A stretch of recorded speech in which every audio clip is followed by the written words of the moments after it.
What's good, people? Thank y'all for tuning in. This is another episode of HLM Media Interviews.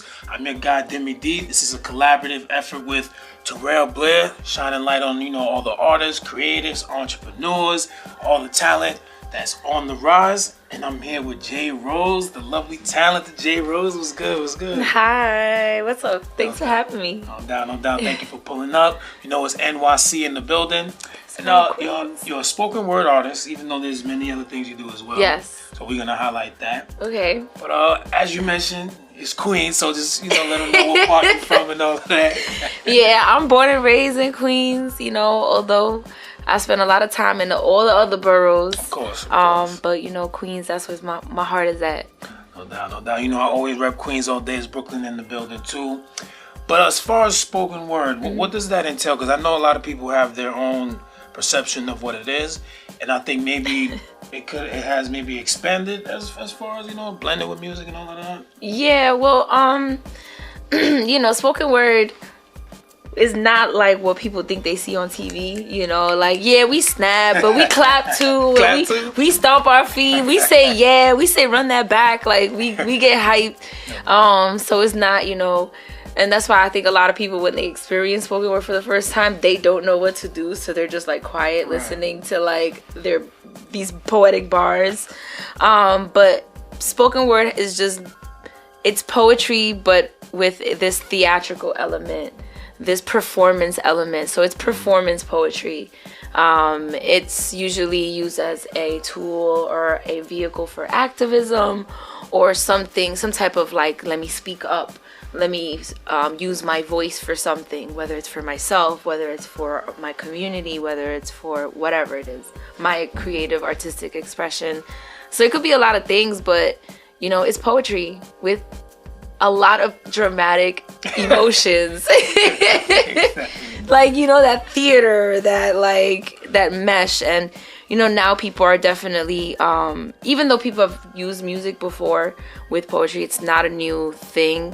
But I just see that more and more people are doing it. Yeah. Or it's more, I guess also with social media and the internet, it's more easily accessible for us to see that people are doing this. More exposure. Yeah, so I feel like that's really what's happening. But, you can use spoken word with anything.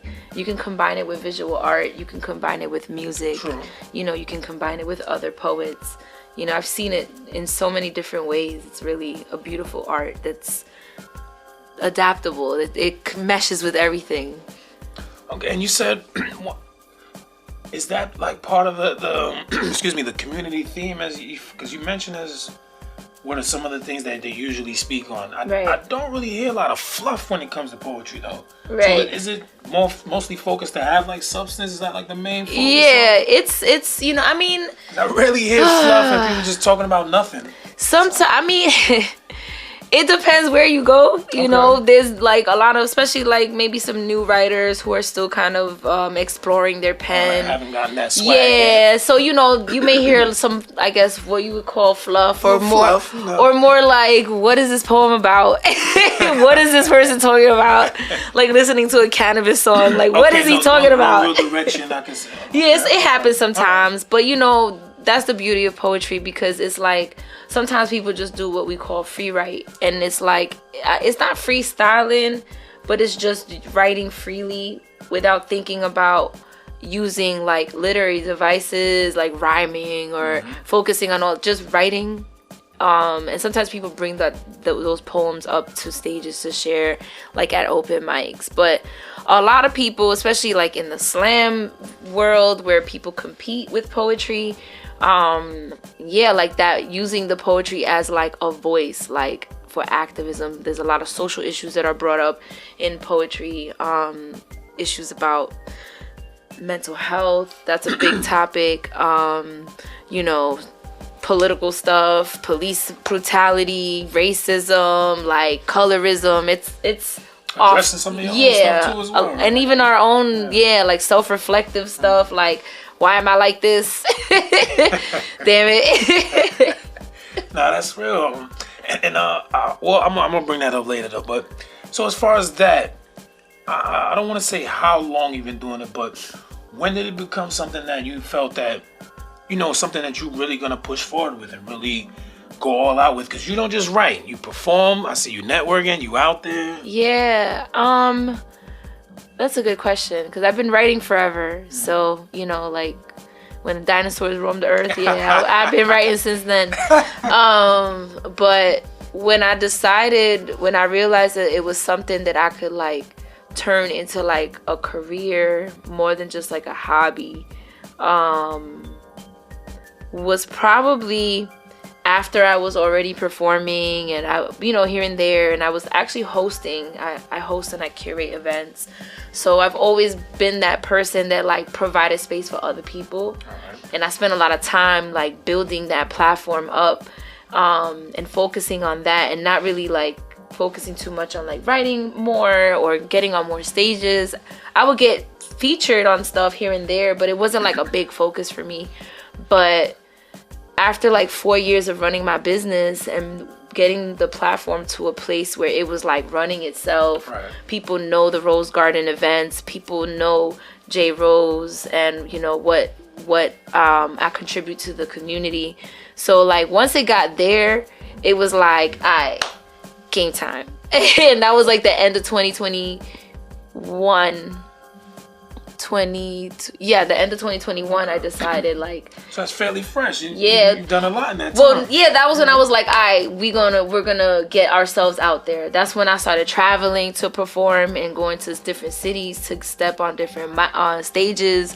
So, and that's when I started seeing the response of people outside of New York, like really like enjoying my poetry, and a lot of us had connected during the pandemic, because we all found each other online. So when I came outside, people online already knew me. So when I was going to cities like Philly or going to Atlanta, Tampa, you know, I went to all these different cities, Boston, like people was like, oh, I can't wait to meet you in person. Like I'm coming out. So like I was drawing crowds in different cities, and I'm like, wow, that's dope. Community, right? It's a community, yeah. I was like, it's time. This is time. This is for me. It's my time now. Because that's what a lot of people don't understand. Like everything doesn't have to be this big grandeur thing. Like there's a well, they say niche or niche, but there's a community for a lot of stuff. And people when they see you really dedicated, really with it, they gonna respect it. They do. But Tampa, so a lot of those places, like a lot of people, I guess they don't know how to. So how did you even just go about, like somewhere like Tampa? Have you been to Tampa before? Yeah. All right, so you kind of more comfortable making a move out there. Yeah, like I was during the pandemic, I started doing a talk show called the J Rose Experience, and I was traveling to different cities with like a production team, and I was interviewing poets in different cities. And that came from the relationships that I was already building online through social media. So the original idea was I'm gonna do the show in New York and interview people in New York. And then I was like, wait a minute, there's so many dope people outside of New York as well. I want to get out there. So we went to Atlanta, we filmed the season there, we filmed the season in Philly, we filmed the season in Tampa. Nice. And so that's, you know, I kind of like planted some seeds there, because it was like not only I didn't even perform out there, because when we was filming in Philly and in Atlanta, it was during the quarantine. So everything was closed outside. We literally just went down there, rented Airbnb, filmed in the Airbnb, you see the came dedication back. Though. Yeah. That's what it goes. Come on. That's what people think like they lack. Found a way. They ask me for advice. I give you tools. I give you resources, but you gotta have it, and the it is that dedication, that discipline, that consistency. Yeah, we gonna do it no matter what. Damn quarantine, and I love to hear shit like that. Like during the quarantine, you found a way. You banded with some people, because everyone thinks it has to be like at the garden. Like it doesn't. People like want things they want to go from 0 to 100, and it's like you can't. There's so many other numbers in between there, and you gotta enjoy those points, because it's not. I guess you don't really get to like appreciate and value when you get there if you kind of like sped through things. Like where I'm at right now, the things that I've accomplished, like I'm really proud of myself. Like I've done a lot. Like nobody can tell me that I didn't. Like people joke around all the time. They be like, yo, you the hardest working poet I know. And I'm like, there's a lot of hard working poets out there, so don't get it twisted. But I'm proud of myself because I know that that's a true statement. Like, I'm a hardworking artist. It's real. Listen, that's the whole point of my platform. My platform as well, to DagogetaTv, and working with HLM Media. Listen, there's a lot of talent in a lot of many different things, but I want to be around the people who are actually working, right, actively pushing. So I can't front, like, you know, I've been around a lot of spoken word people, but when I saw your whole brand, like, oh shit, nah. Right, I hit you up with me, like, yo, okay, you know, I would like to have you. Yeah, appreciate that. You know, I love art. Yeah. I love artistry. But it's just way more than that. It's just so much more, especially in today's day and age. So before we move on, though, I do want to talk about how important is to blend both. Right. Because you made connections online, right, but you still went outside. Yes. A lot of people get caught up in just online. Yeah, there's people that's still kind of stuck there, and it's been 4 years, you know. They're still kind of only performing on like virtual platforms. They're not really coming outside to share their stuff. And I get it, like, especially that, you know, the pandemic was an extremely traumatizing time for a lot of people. Definitely. And some of us, everybody deals with trauma their own way, right? So some people are just still stuck in this. They think that they're gonna, or people that do still want to be out, like blow up, but they think it's only gonna happen online. They think, yeah, they think they're gonna find that viral moment, and it's like, okay, you get a viral moment. Now what? What you gonna do now? Like, you haven't built the stamina and the discipline to now maintain what's coming after that viral video. So it's like you waiting around for that moment to happen and not putting any work to prepare yourself when that happens, everything that comes after it. So it ends up not being something that's like long lasting, you know, the 15 minutes of fame, like, that's why they call it that. 15. Now these days it's 15 seconds. 15 like seconds. You know, you hot and then that's it. Yeah, but again, yeah. So salute to you. Definitely put in a lot of work, which leads to this moment right now. You actually have gotten signed. Yeah. So I know that I can't imagine how that feels. You know, shout out to FGR, First Generation Rich, Skyzoo, mad love. So how did it become official? Were you notified? Is it something that you were pitching to them? Is it? It was something that was like a conversation for a long time, actually, for like a few years. This is starting that label was a really big goal for Sky, and we had talked about like my artistry, and I'm a big fan of his work, and definitely a dope MC right there. Yeah, he's a big fan of mine, and you know, he really was the one that was encouraging me to put out an album. And I remember having a conversation with him a few years ago, and he was like, whenever you're ready, like, I got you. Nice. And I was like, okay. And I was just kind of like left it there. Life moved on. And then finally last year, like I had a really big showcase that I did. I turned it into an annual event. It was one of the biggest events I've ever curated and organized. It's coming back this October, Legends. But after that, because putting that event together, like, sucked the life out of me. I respect y'all. Oh, I was having like mental breakdowns. It was crazy. It was crazy. And I'm doing it again this year. Anyway, but after I was finally done with that, I hit him up and I was like, all right, I'm ready.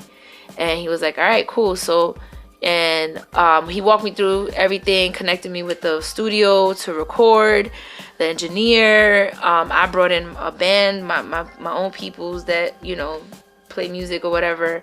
And, you know, in the conversation of I'm going to help you with this album also came the conversation of I want to sign you to my label. And I was like, oh my gosh, like you're known to be a rapper, you're a hip hop artist, you starting this label and you want to sign me as not only your first artist, but I'm a spoken word artist. Like, nice. That's, you know, and for me, for someone to take that risk and, you know, really like for him to believe in my art that much, you know, it meant a lot. It spoke volumes to me on like my artistry. So, you know, when somebody has a great pen and they compliment yours, you're like, me?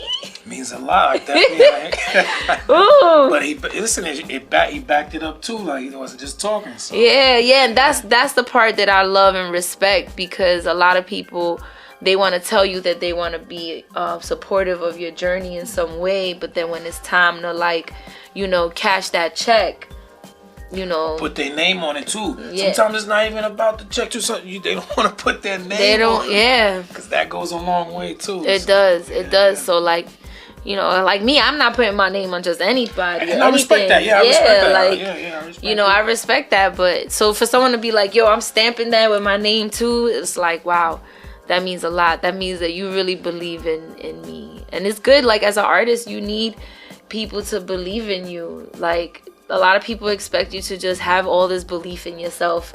Oh, believe in yourself no matter what, and da-da-da-da. And it's like, all right, that's cool, but like, I that's also part of it, but you know, self love isn't a replacement for like the love of others. You know? that boost, that motivation. It's like, you know, we all artists, all people in general need that. Yeah. Because you're on regular jobs, you want your boss to be like, yo, you're doing a good job. That acknowledgement. You know, I did HR for a long time, and a lot of the conversations I would have with like the owners of the company was just like, yeah, you want to keep paying people more, but sometimes people just want acknowledgement. Sometimes people just want praise, or they want to feel seen and appreciated, you know. So it's like, maybe instead of being like, oh, we'll pay more, we'll do this, like buy lunch for the office, you know, say thank you. Perks, those little gestures. An employee of the month, like people like stuff like that, you know. Real nice. A little extra effort, man. Yeah, and then pay them more. About the cash.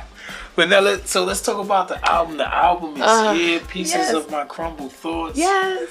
So what can they expect from? Because as we mentioned, there's so many different aspects of spoken word. Yeah. So what can they expect from your album, though? There's gonna be music on there. Yes, there is. Okay, so like music plays a big part in like what influences me to even write in the first place. So I'm a big hip hop head, as you should know, if you can't tell by now.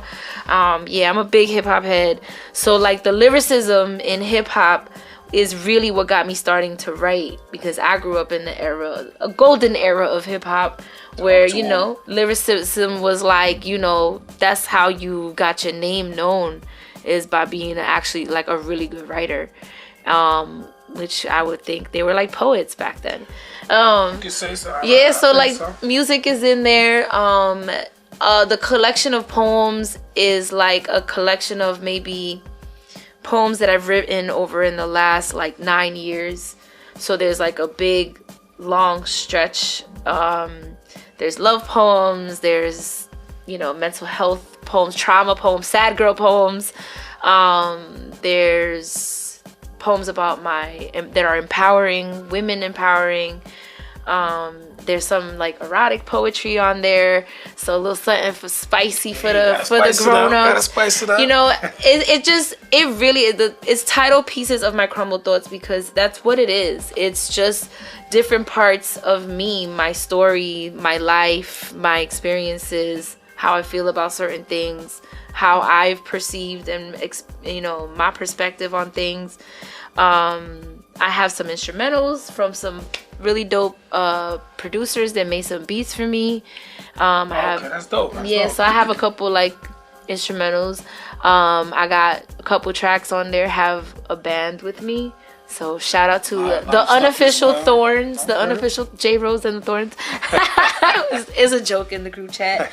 But yeah, we're actually all performing. I'm performing at this off-Broadway theater called the Triad this weekend. So they're gonna be with me performing with my set.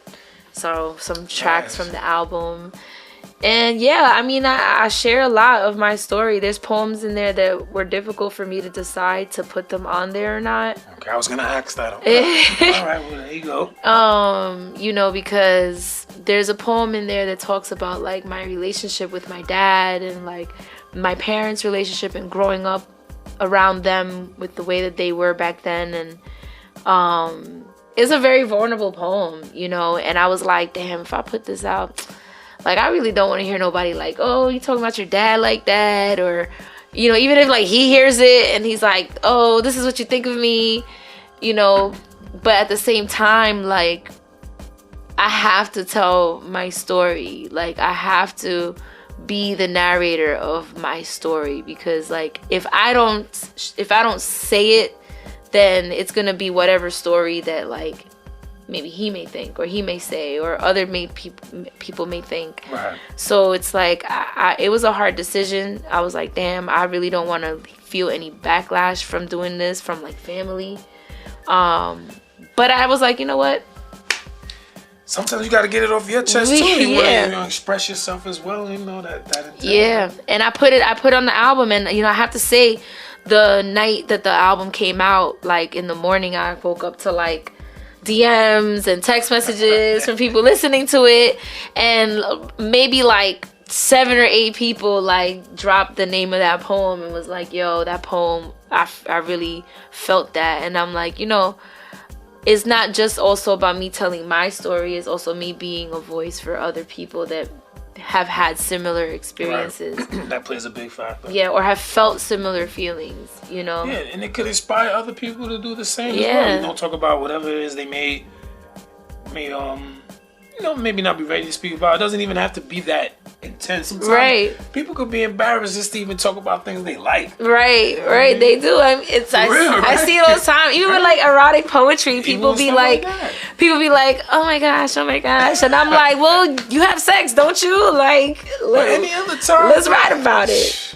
But you can listen to like, you know, songs like WAP and sing along, but you giggling at this poem that's done in a way more creative way. That's another thing too. You know, it's a lot of creativity with it too. So it's not like, you know, just it's just vulgar, a bunch of profanity, or you know, a bunch of negative energy. Right, it's not the play-by-play. Yeah. We do it in a creative way.